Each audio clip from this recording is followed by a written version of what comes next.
questions እነዚህ የምን ጥያቄዎች ደግሞ ለምን ጥያቄዎች ይባላሉ። ማንኛውም ነገር ስንጠይቅ እነዚህን ቃላቶች አስቀድመን ነው ጽፈን መጠየቅ የምንችለው ማለት ነው። በአማርኛ ደግሞ ለምን ጥያቄዎች ወይ ደግሞ የምን ጥያቄዎች ይባላሉ። እነሱ በአማርኛ ጽፈን በእንግሊዘኛ ጽፈን በአማርኛ እየጻፍን ኤግዛምፕል ወይ ደግሞ ምሳሌ እየሰጠንም አብረን እናያቸዋለን። በደንብ ተከታተሉ። በጣም የሚጠቅማችሁ ነገር ነው። ለምሳሌ የመጀመሪያው ዋት፣ ይሄ WH ኩዌሽን ነው። ስለዚህ ዋት ስንል ምን ማለት ነው? በአማርኛ ምን ወይ ደግሞ ምንድን ነው ማለት ነው። ዋት ስንል ምን ወይ ደግሞ ምንድን ነው። ያው እዚህ ጋር WHAT እንደ ዋት ነው የሚነበበው። ዋት ካለ አንድ ሰው ምን እንደማለት ነው። በአማርኛ ምን እንደምንለው ወይ ደግሞ ስናባዛ ምንድን ነው እንደማለት ነው። ምሳሌ ስንሰጥ ዋት ኢዝ ኢት፣ ዋት ኢዝ ዛት ወይ ደግሞ ዋት ኢዝ ዚስ ማለት እንችላለን። ግን እንደዚህ ለእንትኑ ዋት ኢዝ ዛት ካለ ምን ማለት ነው? ያ ምንድን ነው። ዋት ኢዝ ዛት ስንል ያ ምንድን ነው። ዛት ማለት ያ እንደማለት ነው። ስለዚህ የምንጠቀመው በዚህ WH ኩዌሽን የተባለ ለዛ ነው። ለጥያቄ ነው የምንገለገልባቸው። እዚህ ጋር ዋት ኢዝ ዛት ሲል ያ ምንድን ነው። ያ ምንድን ነው ስል በእንግሊዘኛ ዋት ኢዝ ዛት። ስለዚህ ብዙ ጊዜ የምንጠቀማቸው እነዚህ ለነገሮች ሲሆን ነው። ለነገሮች የሆነ ነገር አመላክተን ለመጠየቅ ስንፈልግ ዋት እንጠቀማለን። ለሰው ዋት አንልም። ለሰው የራሱ የሆነ WH ኩዌሽን አለው። ሁ እንደምንለው ማለት ነው። ለሰው ሁ ነው የምንለው። ለዚህ ለነገሮች ሲሆን ደግሞ ዋት ነው የምንለው። ስለዚህ ዋት ኢዝ ዛት፣ ዋት ኢዝ ዮር ኔም፣ ስምህ ምንድን ነው፣ ስምህ ማን ነው ማለት ስንፈልግ ምን ነው የምንጠቀመው ወይ ደግሞ ዋት ነው የምንጠቀመው። ቀጥለን የምናየው ሃው ነው። ሃው ስንል ምክንያታዊ ነገር ነው። ሃው ስንል እንዴት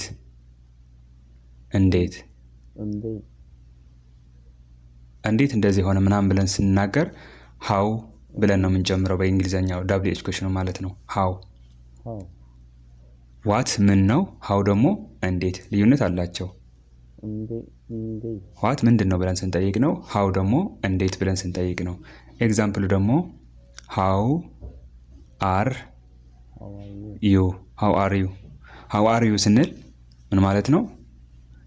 እንዴት ነህ። ዩ ማለት አንቺ ወይ አንተ ማለት ነው። ስለዚህ አንቺን ወይ አንተ ሲጠይቅ እንዴት ነህ ብለን ነው የሚጠይቀው። ስለዚህ እንዴት ነህ። አያችሁት? እንዴት ነህ ብለን ስንጠይቅ ሃው ተጠቅመን WH ኩዌሽን ስለሆነ ሃው እንዴት ነህ ለሚለው ሃው አር ዩ። አር ዩ ማለት ነህ ማለት ነው፣ ወይ ደግሞ ነሽ እንደማለት ነው። እንዴት ነሽ፣ እንዴት ነህ። ለወንድ አደረኩት እንጂ እዚህ ጋር ለሴትም ይሆናል። ወይ ደግሞ እንዴት ናችሁ ማለትም ይቻላል። ዩ ባለፈው እንደነገርኳችሁ ባለፈው ቪዲዮ ለሶስት ነገር ነው የሚጠቅመው፣ አንቺ፣ አንተ፣ እናንተ። ስለዚህ ሃው አር ዩ ስንል እንዴት ናችሁ፣ እንዴት ነሽ፣ እንዴት ነህ፣ ለሶስቱም ያገለግላል ማለት ነው። ሶስተኛው WH ኩዌሽን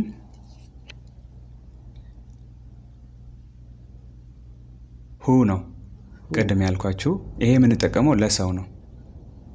ለሰው ዋትና ሃው ግን ለያው ዋት ሲሆን ለነገሮች ነው። ሃው ግን ለሁሉም ይጠቅማል። ለምሳሌ እዚህ ጋር እንዴት ነህ ስንል ለሰው እንተጠቀምነው። ግን ሁ ስንል ደግሞ ማን እንደማለት ነው። ለሰው አሁን ምን አንልም። ለሰው እያየ ነው ይሄ ምንድን ነው አንልም። ሰው ነው ስም ስላለው ማን ነው ብለን ነው የምንጠይቀው። ስለዚህ ማን ስንል ሁ ነው የምንለው። ሁ ለምሳሌ ሁ አር ዩ፣ ሁ አር ዩ ስንል አንተ ማን ነህ እንደማለት ነው። ሃው አር ዩ እንዴት ነህ ነው። ሁ አር ዩ ደግሞ ማን ነህ፣ አንተ ማን ነህ ወይ ደግሞ ማን ነሽ ወይ ደግሞ ማን ናችሁ እንደማለት ነው። ማን ነህ በወንድ ብቻ ነው ያደረኩላችሁ። ለሁለቱም ይጠቅማል፣ ለብዙም ለሴትም። ማነሽ፣ ማነህ፣ ማን ናችሁ። እዚህ ጋር የምትይዙልኝ ሁ የምንጠቀመው ለሰው ልጅ ብቻ ነው፣ ፐርሰናል ለፐርሰን እንጂ ለነገሮች ወይ ለእንስሳት ወይ ለምንም ነገር አንጠቀመው። ለእንስሳት ምናምን እንጠቀመው ዊች፣ ዋት፣ እነዚህ ነው የምንጠቀመው። ሁ ስንል ደግሞ ለሰው ልጅ ሁ አር ዩ፣ ሁ ኢዝ ዛት፣ ያ ማን ነው፣ ማነህ ማለት ስንፈልግ ሁ ነው የምናስቀድመው።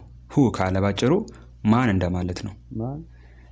ተጨማሪ ኤግዛምፕል ልስጣችሁ እስኪ እዚህ ጋር ዋት በሚል ከፊት ለፊታቸው ልጻፍላችሁ። ዋት በሚለው ዋት ኢዝ ዚስ ስንል ምን ማለት ነው? ቅድም ዛት ስንል ያ ነበር ያልነው። ዚስ ማለት ደግሞ ይህ ማለት ነው። ያና ይህ ይለያያል። ያ ሲሆን አንድ ነገር በርቀት፣ ዚስ ሲሆን ደግሞ አጠገባችን ላይ ያለው ነው፣ ይሄ እንደማለት ነው። ስለዚህ ዋት ኢዝ ዚስ ስንል ዋት ኢዝ ዚስ ስንል ይህ ምንድን ነው? ከዚህኛው ልዩነቱ ምንድን ነው? ያኛው ዋት ኢዝ ዛት ነው። ዋት ኢዝ ብሎ ዛት ነው ያለ። ዛት ሲል ያ ማለት ነው። ያ ምንድን ነው?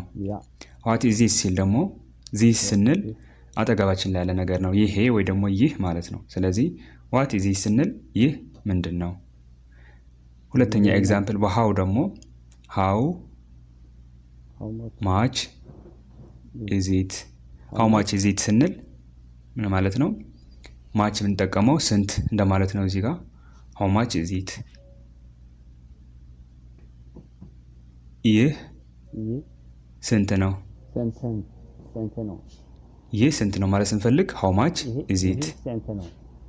አሁን እዚህ ጋር ሃው የተጠቀምነው እንደ እንዴት ሳይሆን እንደ ነው የተጠቀምነው። ግን እዚህ ላይ ቅድም የሰጠኋችሁ እንዴት ዋናው መሰረቱ ነው እንጂ ሃው በተለያዩ ቦታ መጠቀም እንችላለን። ሃው ማች ኢዝ ኢት ስንል ይህ ስንት ነው፣ ዋጋው እየጠየቅን ነው ማለት ነው። ስለዚህ WH ኮሽ የምንጠቀማቸው አንድ ነገር ለመጠየቅ ስንፈልግ ነው። ከስማቸው እንደምናየው ለምን ወይ ደግሞ የምን ጥያቄዎች የሚባሉት ለዛ ነው። ስለዚህ ሃው ማች ኢዝ ኢት ስንል ይህ ስንት ነው፣ ስለ አንድ ዋጋ ስንጠይቅ ሃው ማች ኢዝ ኢት ካል ይህ ስንት ነው ዋጋው እንደማለት ነው። በሁ ደግሞ ሌላ የምንጠቀመው ሁ ዚስ ስንል ሁ ዚስ፣ ዚስ ቅድም ብያችሁ ነበረ ይህ ማለት ነው። ይህ ማን ነው? ልዩነት አያችሁት? ቅድም ከላይ ዋት ኢዝ ዚስ ብለን ነበር። ዋት ኢዝ ዚስ ለሰው አይባልም። ይህ ምንድነው አንልም መቼም ለሰው ልጅ። ለነገሮች ግን ይህ ምንድነው ብለን ስለ ጉዳይ ማጣራት እንችላለን። ለሰው ደግሞ ይህ ማን ነው ስንል ሁ ዚስ ነው የምንለው። ያላወቅነው ሰው ሲመጣ አሁን ይሄ ምንድነው አንልም፣ ምክንያቱም ሰው ነው፣ ያየነው ነው፣ የምንፈልገው ስሙ ነው። ስሙ ለመጥራት ደግሞ ዋት አንልም፣ ምንድነው የምንለው? ማን ነው የምንለው። ስለዚህ ሁ ዚስ ስንል ይህ ማን ነው። በአጠቃላይ ሁ ለሰው ልጅ፣ ለሰው ወይ ደግሞ ለማን ለፐርሰን የምንጠቀመው ነገር ነው። ዋት ስንል ደግሞ ለነገሮች። ስለዚህ ሁ ዚስ ስንል ይህ ማን ነው እንደማለት ነው። ስለዚህ እነዚህ ሶስቱም ዛሬ አምጥቼላችኋለሁ። በቀጣይ ቪዲዮ ደግሞ ሶስት እያረኩኝ ሁሉም WH ኮሽንስ ትርጉማቸው ምን ምን ላይ እንደምንጠቀማቸውና በአማርኛ ደግሞ ምን ለማለት እንደፈለግን እየጻፍኩ ቪዲዮ ለቅላቸዋለሁ። ለዛሬ ግን እዚህ ላይ ይብቃን። ውድ ቤተሰቦች ላይክ እና ሰብስክራይብ ማድረጋችሁ አትርሱ። ቪዲዮ ትንሽ እየወጣ አይደለም፣ ተደብቆብኛል። እስኪ ሁላችሁም ሸር በማድረግ ተባበሩኝ። ለዛሬ እዚህ ላይ ይብቃን። አመሰግናለሁ።